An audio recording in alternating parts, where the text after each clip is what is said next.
दादांबरोबर आज तुम्ही दादांना भेटायला आलेला आहात, काय चर्चा झाली, काय बोलणं झालं? बीड जिल्ह्यामध्ये आणि विशेषतः मराठवाड्यामध्ये 2023च्या पीक विम्याच्या बाबतीमध्ये प्रचंड मोठा गोंधळ झालेला आहे, घोटाळा झालेला आहे।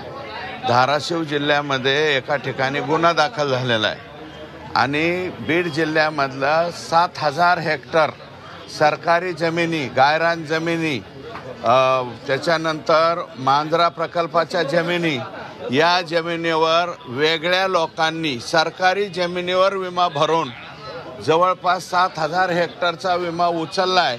अशा प्रकारची परिस्थिती आहे। धाराशिव जिल्ह्यामध्ये 3000 हेक्टरच्या गुन्हे दाखल झालेले आहेत, परंतु अद्याप आरोपी त्याच्यात अटक नाही। हा घोटाळा, महाघोटाळा मोठ्या प्रमाणावरती माझ्या हाती लागलेला आहे आणि त्याची एक प्रत माननीय अजितदादांना या ठिकाणी द्यायला मी आलो होतो। ती प्रत दिली आणि आता मुख्यमंत्री महोदयांकडे जाऊन सुद्धा या महाघोटाळ्याची चौकशी झाली पाहिजे। यातले जे आरोपी आहेत आणि CSC सेंटर आणि जे CSC सेंटर आहेत ते ठराविक एकाच तालुक्यातले आहेत आणि त्याच्यामधले विमे भरणारे लोक सुद्धा एकाच तालुक्यातले आहेत। माजी कृषी मंत्र्यांवर आहे का? नाही, मी अजून रोष कोणावर घेतलाच नाही ना। मी रोख आतापर्यंत कोणावरती घेतलेला नाही। मी काय म्हणतोय, महाघोटाळा झालाय, या घोटाळ्याची चौकशी व्हावी अशा प्रकारची मागणी उपमुख्यमंत्री महोदयांकडे या ठिकाणी मी त्यांना निवेदन द्यायला आलो होतो। निवेदन दिलं आणि संतोष देशमुखचा आज 10वा आहे। 10वा असून सुद्धा 10व्या दिवशी आरोपी अटक झालेले नाहीत।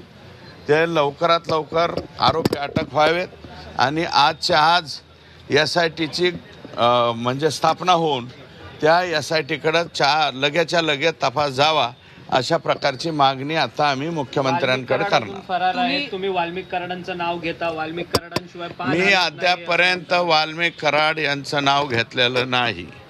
ज्यांनी घेतलेलं आहे त्यांना बोला, मी अद्यापर्यंत घेतलेलं नाही। मी फक्त हे विष्णू चाटे आणि इतर 6 आरोपींचा आका कोण आहे एवढं शोधून काढावा। ज्यावेळेस आका सिद्ध होईल आणि त्याच्यानंतरच मी त्यांचं नाव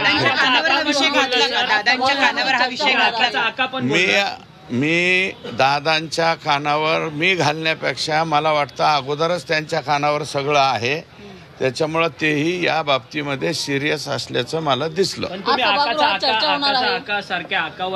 अहो, मी काय म्हणलो, ह्या 6-7 जणांचा आका कोण आहे आणि त्या आकांचा आका कोण आहे हे एकदा चौकशीमध्ये तपास झाल्याशिवाय सिद्ध होणार नाही असं माझं मत आहे। आणि आज दशक्रिया विधी आहे, दशक्रिया विधीच्या दिवशी आज SIT स्थापन व्हावी एवढीच माझं प्रयत्न चालू। SIT चौकशीची संपूर्ण सही पत्रावरती येऊन 4-5 दिवस उलटले तरी अजून SIT काय शिफ्टिंग जे आहे मुंबईला कार्यालय, मी जे पत्र दिलं होतं ते मुंबईमध्ये दिलेलं आहे आणि ते नागपूरला सगळंच्या सगळं प्रशासन आलंय। पण काल ते पत्र राजूरकर साहेबांनी इथं मागून घेतलंय आणि आज SIT गठीत होऊन CM साहेबांची सही होईल हा प्रयत्न माझा आहे। जिल्ह्याच्या नव्या मंत्र्यांकडून काय अपेक्षा आहेत? नाही, माझ्या जिल्ह्याच्या नव्या मंत्र्यांकडून काही अपेक्षा नाही। त्यांनी आमचं कोणतं काम करावं अशी काही अपेक्षा नाही। जनतेचं जे जे भलं करता येईल ते त्यांनी करावं एवढीच अपेक्षा। पंकजाताईंना शुभेच्छा देणार आहेत का ते? मी कालच सांगितलं, देणार नाही। शुभेच्छा कशाला देऊ? त्यांनी माझ्या विरोधात काम केलं ना आणि काल जे माझ्या विरोधात उभे होते ते त्यांचा सत्कार करून गेलेत ना, शिट्टी चिन्हवाले हे अशी वाजवतात ती। उपमुख्यमंत्री अजित पवारांची भेट घेतल्यानंतर सुरेश धस यांनी ही प्रतिक्रिया दिलेली आहे। गायरान जमीन घोटाळा आणि संतोष देशमुख हत्या प्रकरणी SIT स्थापन करावी अशी त्यांची मागणी आहे।